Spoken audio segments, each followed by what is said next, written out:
You know that moment when someone's words cut so deep, they change the entire trajectory of your life. Well, let me tell you about the day my sister Margot told me I'd always be second best. She said it with such casual cruelty, like she was commenting on the weather. 23 years later, she sits in a cubicle at my company, reports to my executive team, and every single paycheck she receives has my signature on it. But this isn't just a revenge story, honey. This is about something much deeper. About family, betrayal, and the unexpected ways life comes full circle. My name is Delphine, and this is the story of how I went from being the family disappointment to the one person my sister answers to. And trust me, the journey was anything but simple. The golden child and the shadow. Growing up in Hartford, Connecticut, I was always the other daughter. You know the type. Every family has one. Margot was born in 1978, and I came along 3 years later in 1981. From the moment I took my first breath, I was destined to live in her shadow. Margot was everything our parents wanted. Straight A's without trying.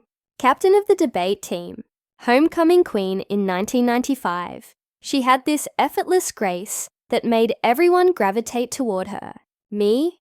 I was the kid who tried too hard. The one who studied for hours just to get a B+. The one who got picked last for volleyball in gym class. Our mother, God rest her soul, never meant to play favorites. But when you have one daughter who glides through life and another who stumbles, it's hard not to compare. Every parent-teacher conference, every family dinner, every holiday gathering, Margot was the star, and I was the understudy who never quite learned her lines. The worst part wasn't even the comparison. It was how Margot wielded her golden child status, like a weapon, the day everything changed. It was Thanksgiving, 1999. I was 18 years old, fresh out of high school, working at a grocery store, and taking community college classes at night. I had dreams, sure, but they felt small compared to Margot's. She had just graduated from Yale with honors and had landed a position at a prestigious marketing firm in Manhattan. She was 21 and already living the life I'd only imagined. We were all gathered at our parents' house in West Hartford. The turkey was in the oven, football played on the TV, and that familiar tension hung in the air. The kind that always appeared when Margot and I were in the same room for too long. I had just shared some news with the family. I'd been accepted into a small business program at Central Connecticut State University. It wasn't Yale, but it was something. It was mine. I'd worked double shifts for months to save up for tuition. My father congratulated me with a tight smile. My mother hugged me and said, "That's wonderful, sweetie." But I could see it in their eyes. The disappointment that I wasn't following in Margot's footsteps. Then Margot spoke. She was sitting at the kitchen counter, perfectly manicured fingers, wrapped around a glass of expensive wine she'd brought from the city. Business school. Really, Delphine? She laughed. Not unkindly at first, just dismissively. I mean, that's cute and all, but let's be realistic. You've never been good at anything competitive. Remember when you tried to join the debate team? The table went quiet. My mother murmured something about passing the cranberry sauce. I felt my face flush. I'm good with numbers. And I have ideas. Ideas are cheap, Margot interrupted, swirling her wine. Execution is what matters. And honestly, you've never been the execution type. You're more of a support role person. And that's okay.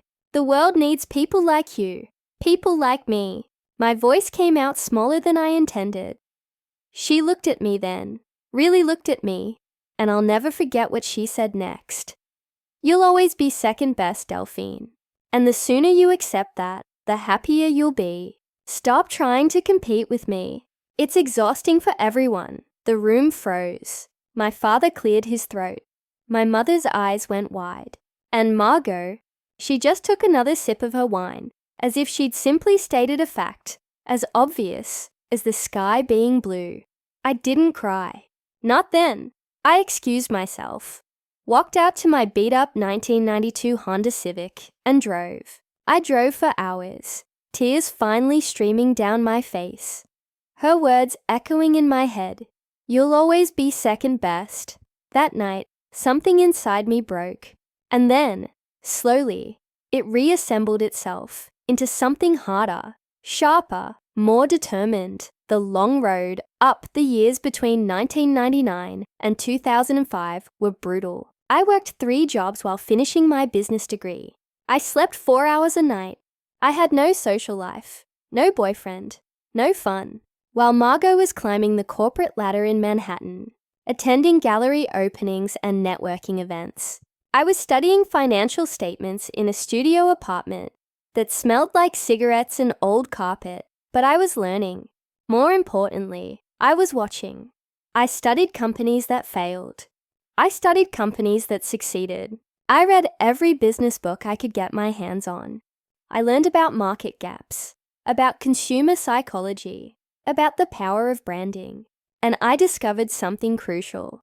I had a gift for seeing opportunities that others missed. In 2003, I noticed something interesting. Small businesses were struggling with their online presence. This was before social media exploded, when having a website was still relatively new for mom-and-pop shops. They needed help, but the big marketing firms, like the one Margot worked for, only catered to major corporations. So, I started small, very small. I offered to build websites for local businesses for $500 a pop. I worked out of my apartment, taught myself coding, learned graphic design. Through YouTube tutorials and online forums, my first client was a bakery in New Britain. Mrs. Chen had been running her shop for 30 years but was losing customers to a new chain bakery. I built her a website, set up a simple online ordering system, and helped her create a Facebook page. Within 3 months, her revenue increased by 40%. Word spread. The florist down the street hired me, then the hardware store, then the dental office. By 2005, I had saved enough money to quit my other jobs and focus on my business full-time. I called it Second Best Solutions. A bitter little joke, only I understood. The empire begins. Between 2005 and 2010, I rode the wave of the digital revolution. While big firms were still figuring out social media, I was helping small businesses dominate their local markets online. My client list grew from 10 to 50 to 200. I hired my first employee in 2006, a brilliant web developer named Marcus, who believed in my vision. Then came Sarah, who handled client relations. Then James, who understood SEO before most people knew what those letters stood for. By 2008, Second Best Solutions had 15 employees and had revenue of $2.3 million. We'd moved into a real office in downtown Hartford. I was 27 years old and finally felt like I was building something real. Meanwhile, Margot was thriving in Manhattan. She'd become a senior director at her firm, pulling in a comfortable 6-figure salary. We barely spoke during these years. The occasional awkward phone call on birthdays. Stilted conversations at our father's funeral in 2007, and tense encounters at Christmas. She never asked about my business, not once. In her mind, I was still the second best sister, working some cute little small-town job. The pivot that changed everything in 2011, I had a realization that would change everything. The world was shifting. Small businesses were no longer my only opportunity. Mid-sized companies were desperately trying to compete with corporations that had massive marketing budgets. I saw the gap. These companies needed sophisticated marketing strategies, but couldn't afford the Manhattan firms charging $50,000 a month. They needed someone who understood both the scrappy resourcefulness of small business and the strategic thinking of corporate marketing. I spent 6 months developing a new business model. I hired consultants, brought in specialists, and completely restructured my company. In January 2012, I rebranded. Second Best Solutions became Avant Marketing Group. The name meant ahead in French. It was a statement of intent. We offered comprehensive marketing solutions, branding, digital strategy, content creation, social media management, traditional advertising, and market research at a price point that mid-sized companies could actually afford. But we didn't sacrifice quality. Every campaign was treated like $1 million project. Our first major client was a regional hospital system. They had been struggling with their public image after a lawsuit. I personally oversaw a complete rebranding campaign, new messaging, community outreach, a documentary-style video series, highlighting their doctors and nurses. Within a year, their patient satisfaction scores increased by 35%, and they were rated the best hospital system in Connecticut. That case study opened doors. Suddenly, we were getting calls from manufacturing companies, tech startups, retail chains, and more. By 2014, Avant Marketing Group had 70 employees and revenue of $18 million. I was 33 years old, and I was just getting started. The crash now. Let's talk about Margot. Because while I was building my empire, her perfect life was beginning to crack. The marketing. In firm she worked for was one of those old-school Manhattan agencies, the kind that relied on long-standing relationships with a few major clients rather than innovation. They were slow to adapt to digital. They dismissed social media as a fad. They continued to produce expensive TV commercials while the world was moving to YouTube and streaming. In 2014, their biggest client, a major retail chain, dropped them. The chain had hired a younger, more digitally savvy firm, one that understood that the future of marketing wasn't going to be built on golf course, handshakes, and 3 martini lunches. Margot called me in January 2015. It was the first time. She'd reached out in 3 years. Delphine, it's Margot.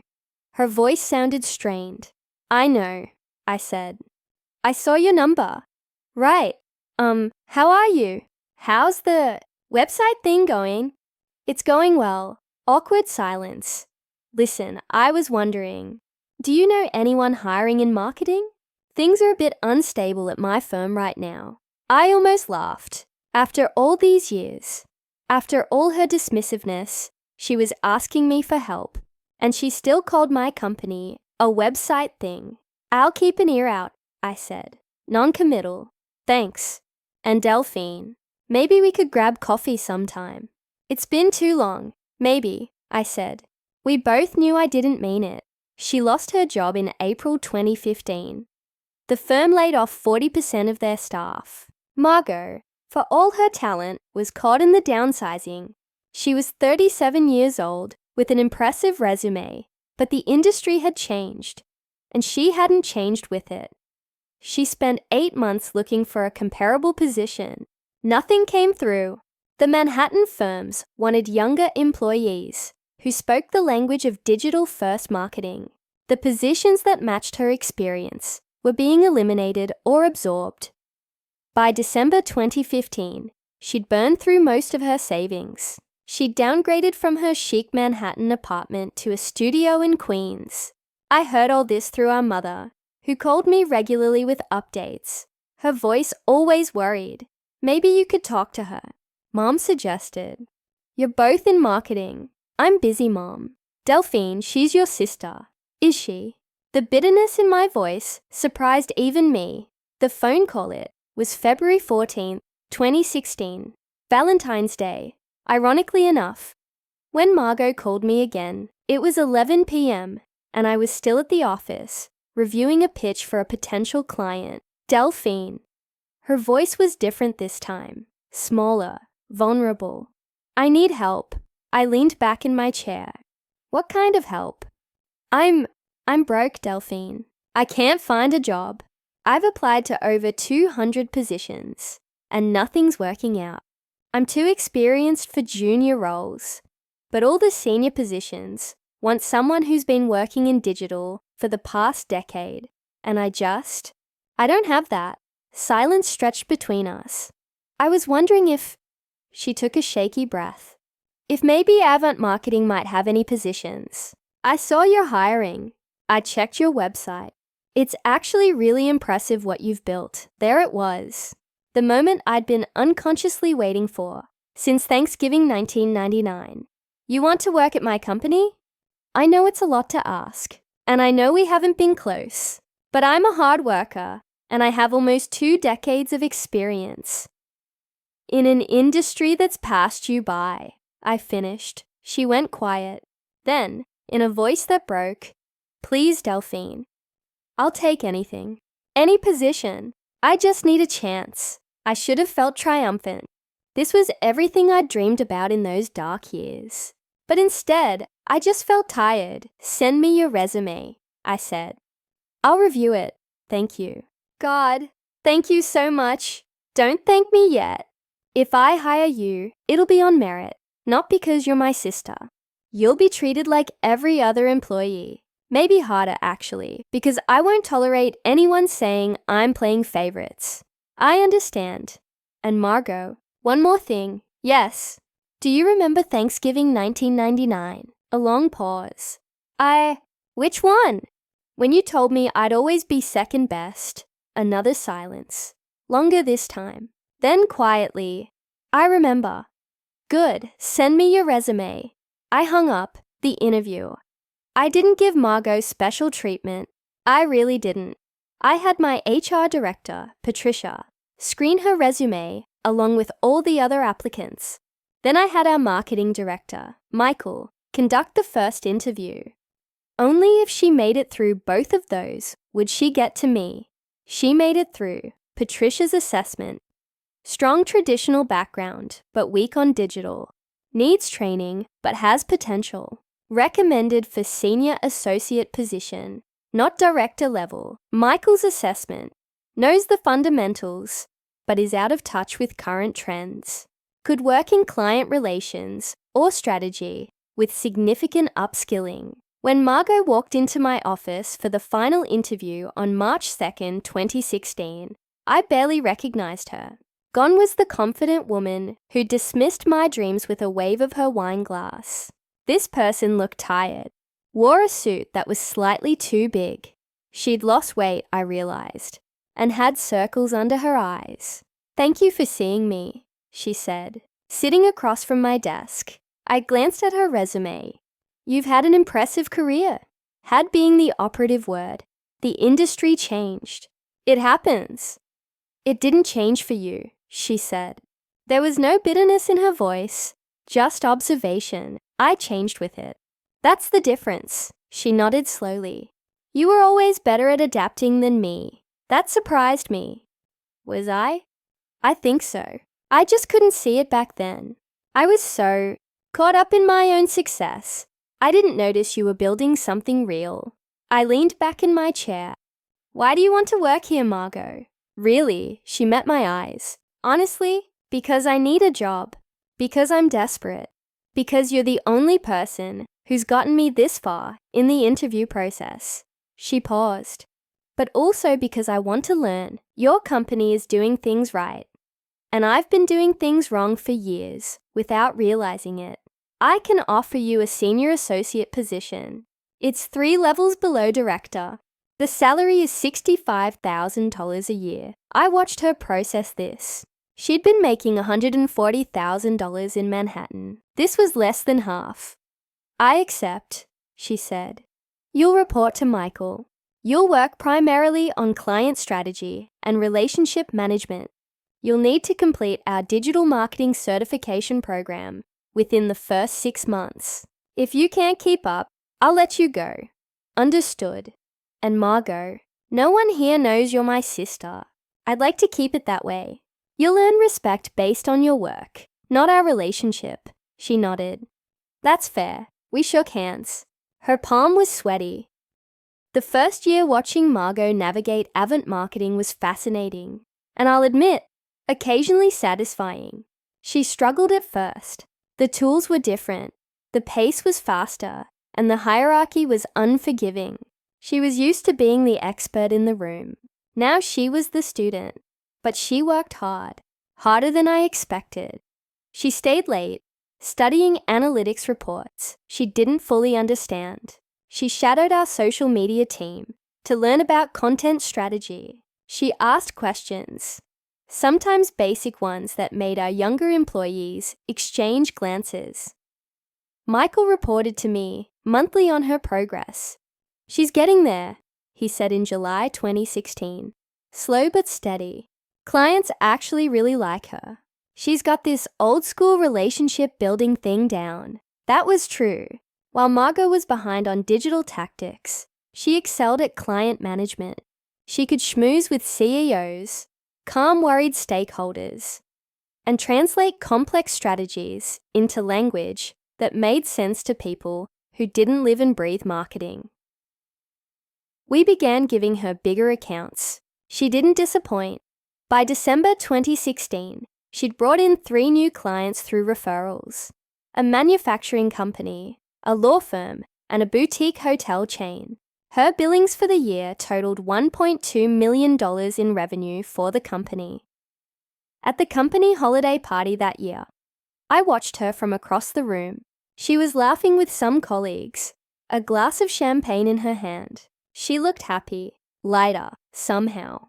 Our mother had passed away that October. Cancer, quick and cruel. At the funeral, Margot and I had stood side by side, holding hands for the first time in decades. We didn't talk much, but there was something unspoken between us, something that felt like the beginning of understanding. The promotion. In January 2018, Michael came to my office with a recommendation. "Margot's ready for a promotion. She's been crushing it with our healthcare clients, and I think she could handle a team." I reviewed her performance reports. He was right. Over the past 2 years, she'd become one of our most reliable strategists. She'd completed advanced certifications, led successful campaigns, and consistently exceeded her targets. "What are you thinking?" I asked. "Associate Director. Give her the healthcare vertical. 3 direct reports." It was a significant jump from senior associate to associate director with her own team. She'd be making $95,000. Still not Manhattan money, but closer to her old life. "Do it," I said. When Michael told her, she cried. He told me later that she'd asked if I'd been part of the decision. "Of course," he'd said. "Delphine reviews every promotion personally." Did she? Did she hesitate? Not even for a second. The expansion between 2018 and 2022, Avant Marketing exploded. We opened offices in Boston, New York, and Philadelphia. Our employee count hit 300. Our revenue exceeded $50 million. We were featured in Forbes Inc. and the Wall Street Journal. And Margot, she became one of my best directors. By 2020, she was a senior director overseeing our entire healthcare division, a $12 million segment of the business, with 23 employees under her leadership. She was good at her job, really good, and I promoted her based on merit, every single time. But here's what people don't tell you about success. It doesn't erase the past. Every time I signed off on Margot's performance reviews, every time I saw her name on an email signature, every time I heard employees talk about how great she was, a small part of me remembered that Thanksgiving. You'll always be second best. The confrontation was September 15, 2022. I'd called a leadership retreat for all, directors and above, about 40 people total. We'd rented a conference center in the Berkshires for a 3-day strategic planning session. On the second night, after dinner and presentations, some of us ended up in the lodge bar. Conversation flowed, aided by wine and whiskey. Margot was there, talking with other directors. At some point, someone asked me about the company's origin story. I gave my usual spiel, saw a gap in the market, took a risk, built something from nothing. Must have been scary, someone said. Starting a business from scratch. It was, I admitted. But I was more scared of staying where I was, of accepting limitations other people put on me. Margot, who'd been quiet, spoke up. When did you know it would work? I looked at her, really looked at her. Probably around 2005, when I realized I was good at something you said I'd never be good at. The table got quiet. People sensed something beneath the surface. Margot's face paled. Delphine, it's fine, I said, my voice level. It was a long time ago. It's not fine, she said. And it wasn't a long time ago for you, was it? Everyone was staring now. Margot stood up. Can we talk? Privately? We walked outside, onto the deck overlooking the mountains. Stars sprawled across the sky, indifferent to human drama. I was horrible to you, Margot said without preamble. Thanksgiving, 1999, and so many other times before and after. I was cruel, and I'm so sorry. Why?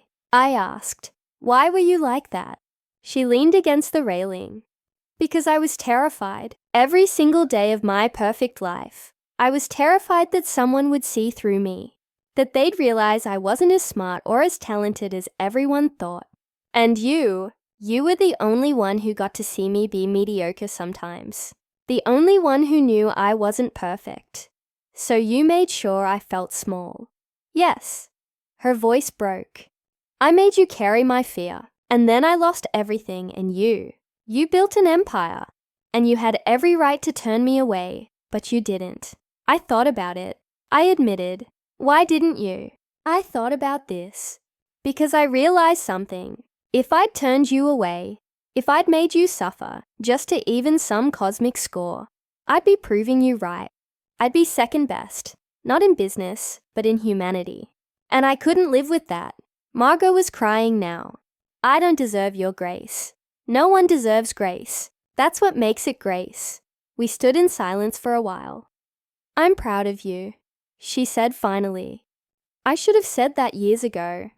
I'm proud of the business you built. I'm proud of the person you became. And I'm grateful every single day that you took a chance on me. You earned your place here, I said. Every promotion, every opportunity, you earned it.